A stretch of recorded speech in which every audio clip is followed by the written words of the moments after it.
Cerita separuh akhir Piala Malaysia bermula dengan pertemuan pertama saingan peringkat separuh akhir pertama membabitkan pertemuan Sabah dan juga pasukan JDT.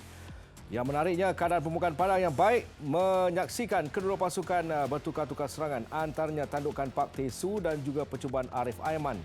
Kemudiannya pada minit ke-21, JDT hampir di depan, namun jaringan yang disempurnakan oleh Baxen da Silva tidak disahkan pengadil kerana berada dalam posisi offside. Tidak cukup dengan itu, 5 minit berselang, Baxen terus menguji kubu Damien iaitu penjaga gol pasukan Sabah menerusi rembatan, tetapi tepisan menarik yang dilakukan oleh Damien menyelamatkan kubu pasukan Sabah. Minit ke-33, jaringan yang dinantikan akhirnya menjelma. Siapa lagi kalau bukan Arif Aiman? Dengan gerakan secara solo, rembatan kaki kiri gagal untuk ditepis Damien untuk membawa pasukan JDT 1-0 di depan. Minit ke-37, Sabah berusaha untuk menyamakan kedudukan. Antara percubaan terbaik yang diperolehi adalah menerusi rembatan ini dari Badrul Afendi. Tamat separuh masa yang pertama, kedua pasukan menuju ke bilik persalinan tanpa sebarang jaringan. JDT seharusnya menggandakan jaringan, namun sepakan penalti Baxen da Silva berjaya dibaca dengan baik oleh Damien Lim. Kemudian giliran Sabah pula menerusi sepakan percuma minit ke-63 dari Sadil Ramdhani. Namun bijak juga kedudukan Farizal Malias menepis percubaan tersebut. Minit ke-72, pasukan JDT terpaksa beraksi dengan 10 pemain selepas tindakan terakhir terjahan yang dilakukan oleh Feroz Baharudin, menyaksikan beliau dilayangkan kad merah untuk JDT beraksi dengan 10 pemain. Kesempatan itu cuba digunakan Sabah pada minit ke-75. Bintang Indonesia Sadil Ramdhani juga terlepas peluang. Berpunca daripada sepakan sudut, dia berjaya menggelecek kemudiannya melepaskan rembatan tetapi tersasar untuk memuktamadkan kelebihan satu jaringan untuk pasukan JDT dibawa ke Stadium Sultan Ibrahim untuk aksi separuh akhir yang kedua.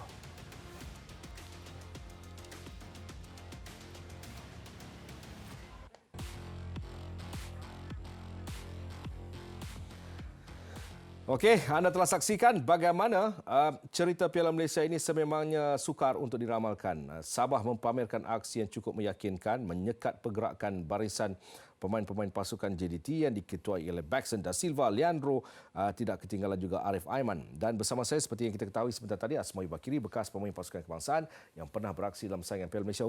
Kalau dilihat game kali ini, Sabah perlu bergembira. Walaupun tewas, of course tewas, tetapi tanpa ketiadaan dengan 7 atau 6 pemain utama, mereka berjaya mengikat pada kedudukan posisi sebenarnya beberapa peluang boleh diterjemahkan pada jaringan. Ya, betul. Bergembira kerana kena 1-0 satu gol je. Sebab bercakap pasal perlawanan ini, kita nak lihat sebenarnya keputusan pasukan JDT yang suka belasah tim orang ataupun menang dengan pasukan lawan dengan melebihi kadang-kadang 2 atau 3 jaringan. Tapi untuk Sabah, mereka baik ada bolos 1 gol. Walaupun memberikan tentangan yang baik, ada peluang menjadikan gol. Yang lebih baik, mereka bertahan untuk 1 gol ini dan membawa kepada perlawanan kedua nanti. Okey, kalau dilihat keseimbangan perlawanan ini, fair. Percubaan demi percubaan. Sadil, Park umpamanya. Bertukar-tukar serangan. Tetapi bagaimana ketajaman dan juga lincahnya budak yang nama Arif Aiman, seorang pemain yang sedang meniti posisi positif yang cukup baik untuk kerjayanya sebagai pemain profesional. Betul. Pemain muda bergerak sebelah kanan.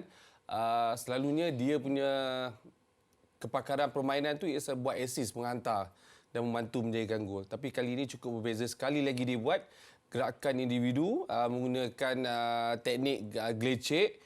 Yang lebih menarik, menggunakan kaki kiri untuk melakukan rembatan menjadikan gol. So saya rasa ini salah satu lagi kelebihan yang Arif Aiman ada kerana faktor pemain muda ini memiliki teknik, ability attacking dan sampai luar di box boleh melakukan jaringan. Yang lebih menarik, kalau kita lihat sedikit jaringan ni ada berlaku seperti terbias. Pada pandangan saya lah kerana perjalanan bola tu menuju ke kiri sebelah kanan menjaga gol.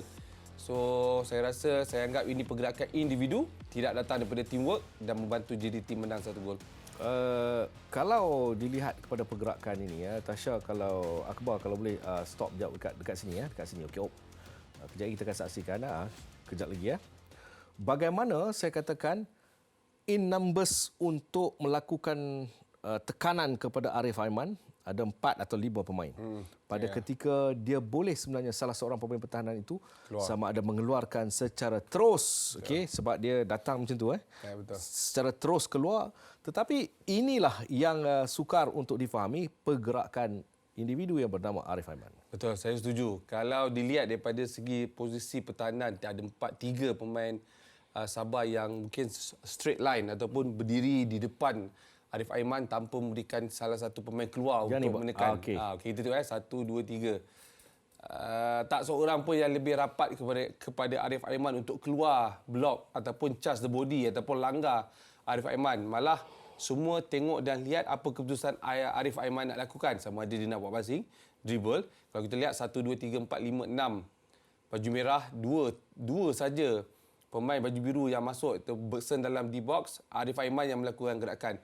So kelemahan dari segi teamwork ataupun pemain yang keluar untuk pergi blok Aiman menyebabkan Sabah terkena 1 gol daripada segi pergerakan pertahanan yang salah. Sayang sebenarnya pada kedudukan mereka sudah pun boleh melakukan sesuatu pada Arif Aiman.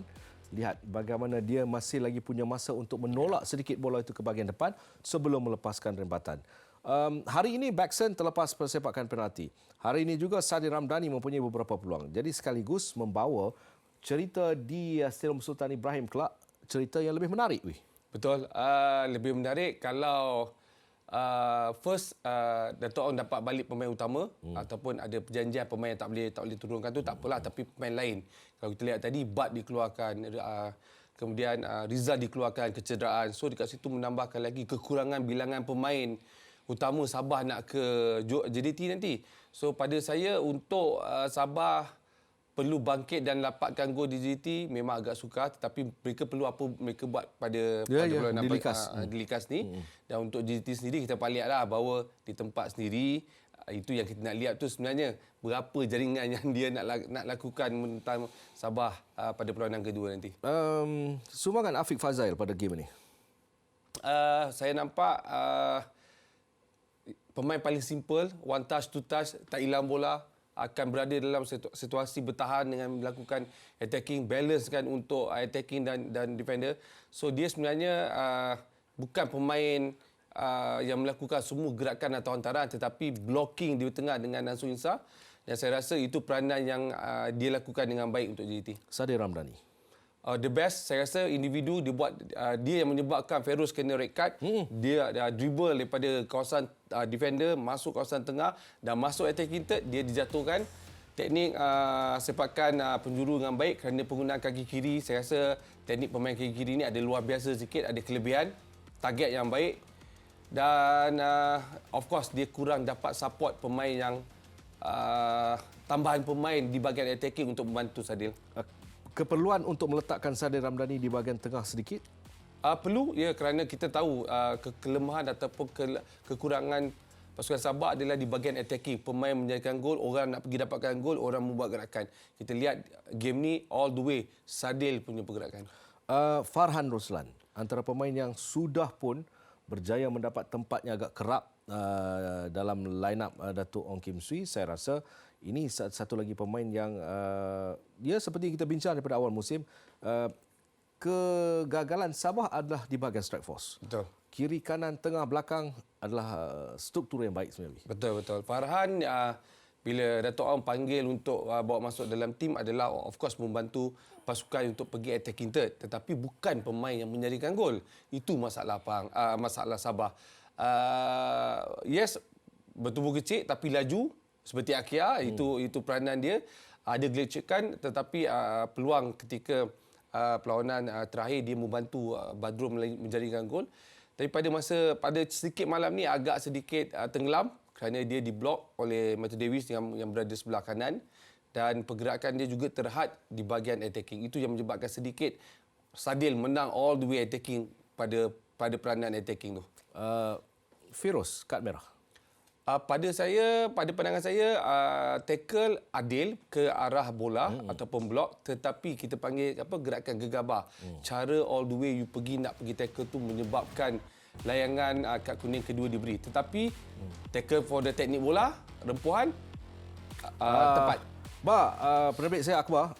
Loose-kan super tu, tak nampak nak tengok sekali lagi. Sekali lagi kita tengok macam mana kad merah tu intention ke arah bola ataupun tidak. Okey, baik. Kita akan saksikan sekali lagi bagaimana seperti Asmawi katakan, bagaimana permulaan, lihat tanpa bola walaupun destinasi dia adalah bola tetapi tak sampai, tengok bagaimana intention yang pertama, lihat yang keduanya itu. Tak kena pun, Sadil pun juga mengelak dan melompat ke arah, tapi of course gerakan all the way nak pergi tu kan, gerakan tu boleh diberikan kad kuning dan boleh tak diberikan kad kuning. Itu keputusan mengadil. Baik, thank you Tasha di atas visual tadi. Seterusnya, sebelum kita break, saya nak lihat bagaimana hari ini kalau dilihat pemain-pemain yang diturunkan, Farizal, Matt Davis, Afiq Fazail, Baxon, Leandro Firoz, Corbin, Nacho, Bada, Arif Aiman dan juga Forestieri. Saya rasa ada kelompongan, tetapi itulah JDT. Saya cuba untuk mencari, tetapi dekat mana? Itu persoalannya. Okey, ketika ini tak ada kelompongan tu, Afizal. Kerana JDT antara pasukan yang mengekalkan kesebelasan utama tanpa buat banyak perubahan mengikut pada perlawanan yang dia lawan. Kali ini cukup berbeza kerana semua pemain utama diturunkan, masih lagi mengekalkan. Dan kita lihat tadi tak ada pertukaran pun separuh masa kedua ataupun pertukaran. Itu saya cakap, saya cuba untuk mencari tapi tak ada. Yes, tak ada. Dan perebutan pemain di luar pun menjadi isu sebab semua nak dapatkan tempat. Tetapi itu perkara terbaik untuk JDT. Dia bukan datang daripada 11 orang, daripada 30 orang yang ada. Tapi untuk kali ini cukup berbeza kerana mereka mengekalkan momentum pemain tim perlawanan kemenangan, players menang perlu dikekalkan. Dan saya ambil tambah sikit antara faktor pasukan yang masih lagi begitu adalah pasukan Terengganu. Sama. Selangor ada banyak pertukaran. Kita cakap 4 pasukan. Sabah sama juga mengekalkan keluar masuk. Tapi 2 pasukan ini masih mengekalkan pemain utama. Okey.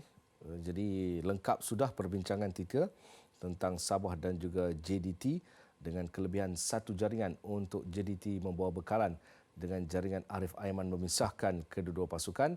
Jadi kita akan berehat seketika.